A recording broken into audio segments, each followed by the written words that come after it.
दिल्ली से कटिहार जाने वाली ट्रेन अपनी रफ्तार से चली जा रही थी। उसी ट्रेन में एक थर्ड एसी डिब्बे का माहौल एकदम खुशनुमा था। उस ट्रेन के उसी डिब्बे में एक 24 वर्षीय नवयुवक राहुल सफर कर रहा था। उसके जस्ट सामने वाली सीट पे एक बहुत ही खूबसूरत लड़की बैठी हुई थी। उस लड़की को सभी देख रहे थे, लेकिन वो लड़की सिर्फ और सिर्फ राहुल को देखे जा रही थी। राहुल को बहुत अच्छा लग रहा था। वो सोच रहा था ये सफ़र बहुत ही खुशनुमा बीतने वाला है। लेकिन वो कहते हैं ना कि सफ़र में किसी का भरोसा नहीं करना चाहिए, यहाँ पे धोखे मिलते हैं। यही सब राहुल के साथ होने वाला था।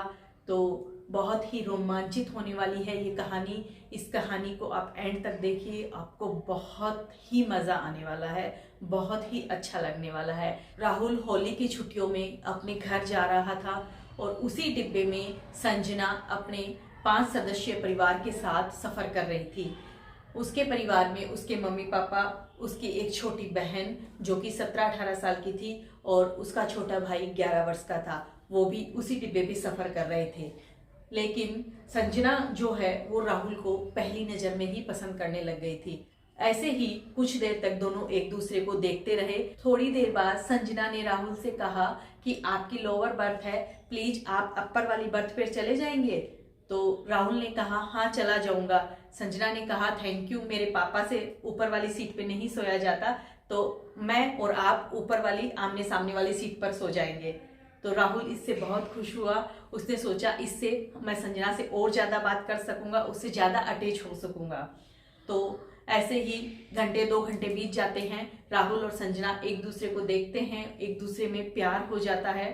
थोड़ी देर बाद राहुल वॉशरूम की तरफ जाता है, तो उसको गए हुए 2 से 3 मिनट हो जाते हैं। तो संजना भी उसके पीछे जाती है। राहुल वापस आ रहा होता है, तभी वो संजना को देख लेता है और उसके कदम वहीं रुक जाते हैं। तो संजना उसे बोलती है तुम वापस क्यों नहीं जा रहे, रुक क्यों गए? तो राहुल बोलता है तुम आ रही थी इसलिए मैं रुक गया। तो संजना कहती है ये सब अच्छा नहीं लगता, ऊपर वाली बर्थ के जो अंकल लोग हैं वो हमें देख रहे थे, मेरे मम्मी पापा को भी पता चल सकता है। तो राहुल बोलता है कि मैं क्या करूँ इसमें, मुझे तो तुम्हें देखना अच्छा लगता है। तो संजना क्या करती है, उसे अपने नंबर दे देती है और बोलती है हम चैट करेंगे, बात नहीं करेंगे, तो चैट से हम बात करेंगे। तो वो बोलता है ठीक है। फिर राहुल आ जाता है और अपनी सीट पे बैठ जाता है। तो थोड़ी देर बाद शाम होती है, चाय का वक्त हो जाता है। तो संजना की मम्मी जो है वो जो है थर्मस निकालती है और 5 कप में चाय डाल लेती है। तो संजना को लगता है क्यों ना मैं राहुल को भी चाय के लिए पूछूं। तो उसने पहले अपनी मम्मी से पूछा कि मम्मी एक चाय हम राहुल को भी दे दें। तो उसकी मम्मी ने कहा ठीक है दे दो। तो संजना ने राहुल को चैट से पूछा, लिख के पूछा कि राहुल चाय पियोगे? तो राहुल ने जवाब दिया हाँ पीऊंगा। तो संजना ने अपने हाथ में जो कप था वो राहुल को दिया और राहुल ने वो चाय पी और उसको चैट में लिखा चाय बहुत मीठी थी। तो संजना ने उसे कहा उसका एक सिप मैंने लिया था। तब राहुल ने वापस लिखा इसीलिए चाय बहुत मीठी थी। ऐसे ही दोनों की बातें करते करते रात हो जाती है, खाने का वक्त होता है। सभी मिलजुल कर एक साथ बैठकर खाना खाते हैं। ऐसे ही फिर रात हो जाती है, दोनों लेट जाते हैं, पर दोनों की आंखों में नींद नहीं थी। सभी को नींद आ चुकी थी। संजना के मम्मी पापा भी सो गए थे, ऊपर की बर्थ पर जो 2 अंकल थे वो भी सो गए थे। वो दोनों बस जाग रहे थे, एक दूसरे से लिख के बातें कर रहे थे, एक दूसरे को देखे जा रहे थे। लेकिन थोड़ी देर बाद में संजना को नींद आने लगती है। वो बोलती है मैं सो रही हूँ। तो राहुल बोलता है नहीं सोना नहीं है, आज की तो रात है, हम बातें करते हैं, एक दूसरे को समझते हैं। पर धीरे धीरे करके संजना को नींद आ जाती है और संजना सो जाती है।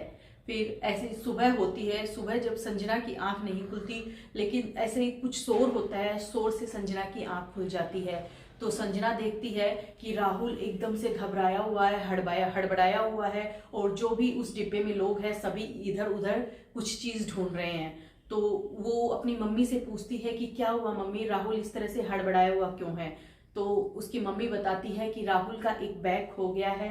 राहुल अपनी बहन की शादी में आया था और उस बैग में 1 से 1.5 लाख रुपए के गहने थे, कुछ नकदी थे, इस तरह से करके 2 लाख रुपए का सामान था।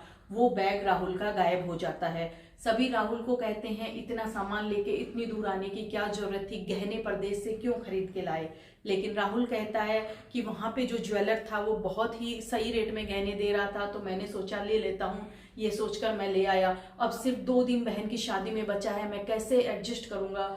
तो सभी कहते हैं कि तुम्हारे पास में और रुपए नहीं है क्या? तो वो बोलता है 2 लाख रुपए सिर्फ बैंक में है, वो तो शादी में चाहिए होंगे। तो इस तरह से वो एकदम परेशान हो जाता है, लेकिन लोग उसमें क्या कर सकते थे। तो वो अपना एकदम शांत होकर बैठ जाता है, परेशान सा रहता है। राहुल के बाद में जो सबसे ज्यादा परेशान था इस वाकये से वो थी संजना। संजना बहुत दुखी थी राहुल के लिए। थोड़ी देर बाद में जब ट्रेन रुकती है तो राहुल नीचे उतरता है पानी की बोतल लाने के लिए। तो उसके जाने के बाद संजना अपने मम्मी पापा से बात करती है और उनको कहती है, मम्मी राहुल बहुत अच्छा लड़का है, हमें उसकी मदद करनी चाहिए, हमें उसकी कुछ पैसों से मदद करनी चाहिए। तो संजना के पापा कहते हैं, हाँ बेटा हम मदद तो कर सकते हैं, लेकिन क्या पता ये लड़का सही है या नहीं है। तो वो बोलती है, मम्मी आपने देखा नहीं वो कितना परेशान है, वो सही ही बोल रहा है। तो उसकी मम्मी बोलती है, ठीक है हम मदद करेंगे। तो वो राहुल को लिख के चैट करके बोलती है, तुम अंदर आ जाओ, जल्दी आओ, मेरे पापा तुमसे कुछ बात करना चाहते हैं, तुम्हारी हेल्प करना चाहते हैं। तो राहुल अंदर आता है तो संजना के पापा जो है वो राहुल को पूछते हैं, बेटा तुम क्या काम करते हो? तो राहुल बोलता है, मैं इलेक्ट्रिशियन हूँ और महीने के 50 से 60 हज़ार रुपये मैं कमा लेता हूँ, क्योंकि मैं ज़्यादा मेहनत करता हूँ, जितनी मेहनत करता हूँ उस हिसाब से मेरे पास क्लाइंट आते हैं और मैं उतना ही ज़्यादा कमाता हूँ। तो संजना के पिता बोलते हैं, इस शादी में तुम्हारी हेल्प करने वाले तुम्हारे कोई और रिश्तेदार नहीं है? तो वो बोलता है, लास्ट टाइम पे अंकल कौन रिश्तेदार आएगा हेल्प करने के लिए? यही शादी में महीना 1.5 महीना होता तो शायद कोई मेरी हेल्प कर देता, लेकिन अभी तो मेरी हेल्प कोई नहीं कर पाएगा। मैं तो एकदम से परेशान हूँ अंकल, पता नहीं क्या होने वाला है।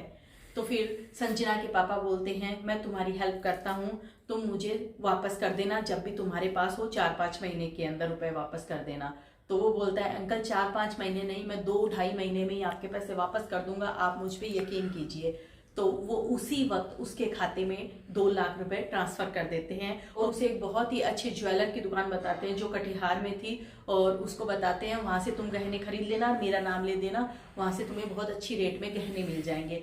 राहुल बहुत खुश होता है और संजना को बहुत बहुत धन्यवाद, थैंक्स कहता है और उसकी तरफ देखकर मुस्कुराता है। और अब उन दोनों के चेहरे पर वही खुशी थी, वही अपनापन था, एक दूसरे को देखकर उसी तरह मुस्कुराने लग जाते हैं। राहुल फिर सबको इनवाइट करता है, बोलता है सबको शादी में आना, आप लोग आओगे तो मुझे बहुत अच्छा लगेगा और आपकी इस मदद को मैं कभी नहीं भूलूंगा और बहुत जल्द मैं आपके पैसे लौटा दूंगा। इस तरह से राहुल संजना की डेस्टिनेशन आ जाती है, वो लोग अपने अपनी जगह उतर जाते हैं ट्रेन से।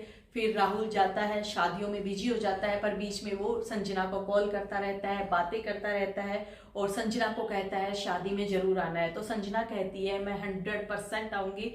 और शादी वाले दिन संजना, संजना की बहन, भाई और संजना की मम्मी चारों शादी में पहुंचते हैं। सब लोग उनकी बहुत तारीफ करते हैं, उनका बहुत बहुत धन्यवाद करते हैं। वो लोग बहुत वहाँ से खुश होते हैं, उनको पता चलता है राहुल कितना ईमानदार है, कितना अच्छा लड़का है। 2 से 2.5 महीने में राहुल उनके पैसे वापस कर देता है। इतने दिनों के बीच में संजना के पापा जो है वो राहुल के बारे में पूरी जानकारी प्राप्त कर लेते हैं, राहुल कैसा लड़का है, कितना ईमानदार है, उसने इतने जल्दी पैसे वापस दे दिए, उससे उनको पता चल जाता है कि राहुल कितना ईमानदार है। और उनको थोड़ा थोड़ा एहसास होने लग गया था कि राहुल और संजना के बीच में कुछ चल रहा है। तो वो दोनों उन दोनों से बात करते हैं और उन्हें पता चलता है कि ये दोनों एक दूसरे से प्यार करते हैं। तो संजना की जो मम्मी पापा है वो राहुल के मम्मी पापा से मिलते हैं और उनका आपस में शादी करा देते हैं, उनका रिश्ता करा देते हैं। फिर वो लोग बहुत ही हंसी खुशी एक दूसरे के साथ जीवन बिताते हैं। तो दोस्तों, कैसी लगी आज की हमारी ये इतनी मोरल स्टोरी, जिसके अंदर मतलब कोई किसी की हेल्प कितनी बड़े रूप में करता है। अगर आज की कहानी पसंद आई हो तो मेरे चैनल को लाइक कीजिएगा, शेयर कीजिएगा एंड सब्सक्राइब कीजिएगा। मिलते हैं किसी और कहानी के साथ। धन्यवाद दोस्तों।